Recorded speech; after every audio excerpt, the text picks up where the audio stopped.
के साथ हो रहे भेदभाव व शमशेर भालू खां के दांडी यात्रा 1090 किलोमीटर के समर्थन में 3 पैदल यात्रा झुंझुनू के भारू, सिरियासर और डेरवाला गांव से शुरू होकर झुंझुनू पहुंची। भारू से निकलने वाली पैदल यात्रा 18 किलोमीटर चलकर झुंझुनू पहुंची, जिसमें भारू, मदनसर, भीमसर, शेखसर, सिरियासर, नुआ, टाई,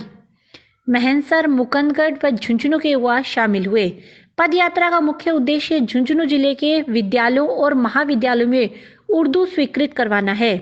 सारे युवाओं ने एक आवाज में राजस्थान सरकार को उर्दू के साथ हो रहे भेदभाव के लिए चेताया।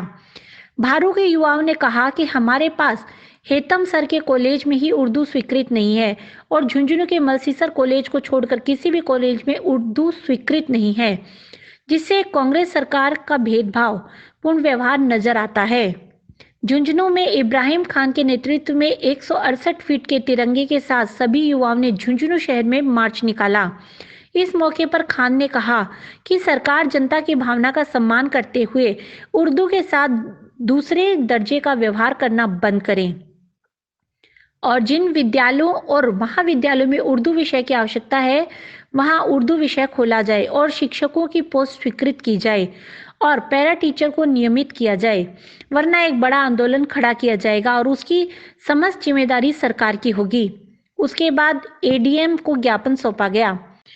जिसमें मुस्लिम वेलफेयर फ्रंट के chairman engineer Ibrahim Khan, engineer Arif Ali भारू, हेल्पिंग हैंड्स झुंझुनू के अध्यक्ष तहसीन कुरैशी, शब्बीर अली गहलोत व कामख्यानी महासभा के जिला अध्यक्ष उम्मेद खान गिडानिया शामिल रहे। उर्दू बचाओ मुहिम जो है हम लोगों ने शुरू करी है और इसको शुरू करने का जो उद्देश्य है वो ये है कि इसमें हमारी कुछ मांगे हैं और सबसे बड़ी मांग है कि उर्दू को जो है वो सरकार प्रमोट करे और उसको प्रमोशन का जो तरीका है वो ये है कि जितनी भी स्कूल्स हैं पूरे जिले के अंदर, बल्कि मैं कहूँगा पूरे प्रदेश में जितनी भी मिडिल, सेकेंडरी, प्राइमरी और सीनियर सेकेंडरी स्कूल्स हैं, जितने भी कॉलेजेस हैं, और वहाँ पर जो गवर्नमेंट का नियम है कि 10 विद्यार्थी अगर किसी सब्जेक्ट को पढ़ने वाले हैं तो वहाँ पर वो सब्जेक्ट होना चाहिए। तो जहाँ पर ये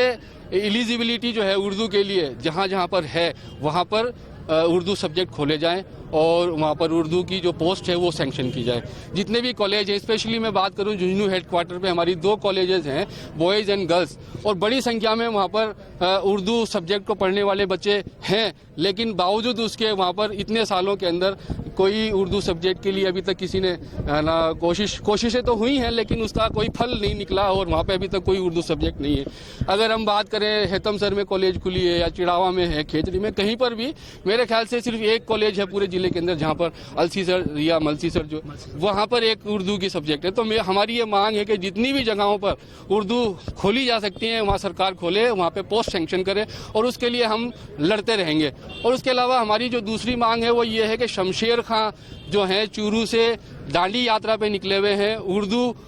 बचाओ मुहिम के तहत, और वो अभी तक करीब 500 किलोमीटर से ज़्यादा की पैदल यात्रा कर चुके हैं और वो दांडी जाएंगे। गांधी जी का जो दर्शन है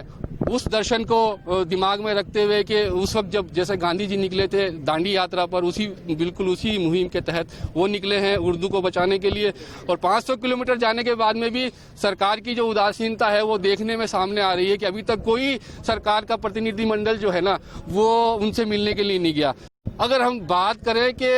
उर्दू सब्जेक्ट के लिए एक व्यक्ति गांधीवादी तरीके से उर्दू को प्रमोट करने के लिए निकल रहा है, उसके लिए कोई प्रतिनिधिमंडल नहीं जा रहा है, लेकिन ऐसा लगता है कि सरकार यूँ चाहती होगी शायद कि भाई पटरियाँ उखाड़ी जाएं तो हम लोग प्रतिनिधिमंडल भेजेंगे और बातचीत करेंगे। तो हम लोग यही कहना चाहते हैं सरकार से कि हम गांधीवादी तरीके से, गांधी जी का जो तरीका है उस तरीके से हम लोग उर्दू की लड़ाई लड़ेंगे। हम पटरियाँ नहीं उखाड़ेंगे लेकिन हम उर्दू के लिए लड़ते रहेंगे और जो भी उसके लिए हमें करना पड़ेगा वो हम लोग करेंगे। तो आप लोगों के माध्यम से मैं ये जितने भी लोग यहाँ खड़े हैं इनकी जो बात है, इनके मन की बात सरकार तक पहुँचाना चाहता हूँ, मुख्यमंत्री महोदय तक पहुँचाना चाहता हूँ कि सुने कि ये क्या चाहते हैं। इनकी बात उनके दिल में उतरनी चाहिए, इनकी बात उनके दिमाग में उतरनी चाहिए, अदरवाइज आगे चलकर उनको बहुत बड़ा खामियाजा भुगतना पड़ेगा। और वो किस शक्ल में भुगतना पड़ेगा शायद वो अच्छी तरीके से समझते हैं, राजनीति के आदमी है कि ये लोकतंत्र है और लोकतंत्र के अंदर वोट बहुत बड़ी चीज होती है। अगर ये वोट डाइवर्ट हो गया